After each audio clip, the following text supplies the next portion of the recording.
Hi guys. आइए आज हम लेकर के आ गए हैं फिजिकल एजुकेशन में बहुत ही महत्वपूर्ण प्रश्न। कालक्रमिक आय क्रोनोलॉजिकल एज किससे कहते हैं? 4 विकल्प इसमें दिए हुए हैं। इन चारों विकल्पों में से हमें सही विकल्प का चयन करना है। फर्स्ट में हम देखते हैं पहला क्या दिया हुआ है। दांतों की गणना द्वारा निर्धारण की गई आय। जैसा कि हमें ज्ञात है कि जिस आयु की गणना या निर्धारण दांतों की गणना से की जाती है या बोन ऑफ ओसिफिकेशन के द्वारा की जाती है, वह आय एनाटॉमिकल एज शरीर रचना आयु कहलाती है। अर्थात हमें जो ढूंढना है वह है कालक्रमिक आय, इसलिए यह ऑप्शन गलत हो जाता है। अब सेकेंड में देखते हैं मानसिक परीक्षण द्वारा निर्धारण की गई आय।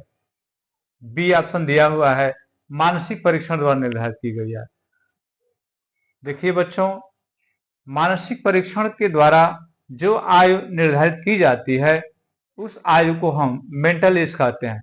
जैसा कि किसी बच्चे की उम्र यदि 4 वर्ष है और उसकी सोचने और किसी क्वेश्चन को सॉल्व करने की क्षमता यदि 10 वर्ष के बच्चे के समान है, तो उस बच्चे की जो मानसिक आयु होगी वह 10 वर्ष के बच्चे के समान होगी।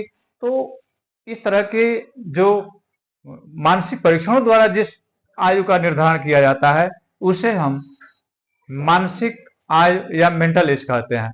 इसलिए यह भी ऑप्शन आपका गलत हो जाता है, क्योंकि हमें जो ऑप्शन ढूंढना है वह कालक्रमिक आय अर्थात क्रोनोलॉजिकल एज का सही ऑप्शन ढूंढना है। अब सी के बारे में देखते हैं। सी ऑप्शन है दैहिक क्षमताओं तथा योग्यताओं द्वारा निर्धारित की गई आयु। दैहिक क्षमताओं तथा योग्यताओं द्वारा जो आयु निर्धारण किया जाता है उस आयु को हम फिजियोलॉजिकल एज कहते हैं। जैसे पुरुषों में, बच्चों में यह जैसे मूछों का आ जाना, महिलाओं में मेंस्ट्रुएशन पीरियड वगैरह से इस आयु का निर्धारण किया जाता है। तो इसलिए यह भी ऑप्शन आपका गलत हो जाता है। अब डी ऑप्शन है, इसके बारे में अध्ययन हम लोग करते हैं, देखते हैं क्या दिया हुआ है।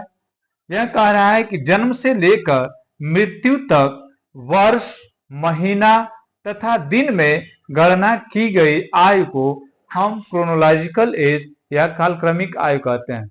अर्थात जैसा कि हमें ज्ञात है कि वह आयु जो किसी व्यक्ति की जन्म से लेकर के और मृत्यु तक वर्ष, महीना तथा दिन में गणना की जाती है, उस एज को, उस आयु को हम कालक्रमिक आय या क्रोनोलॉजिकल एज कहते हैं।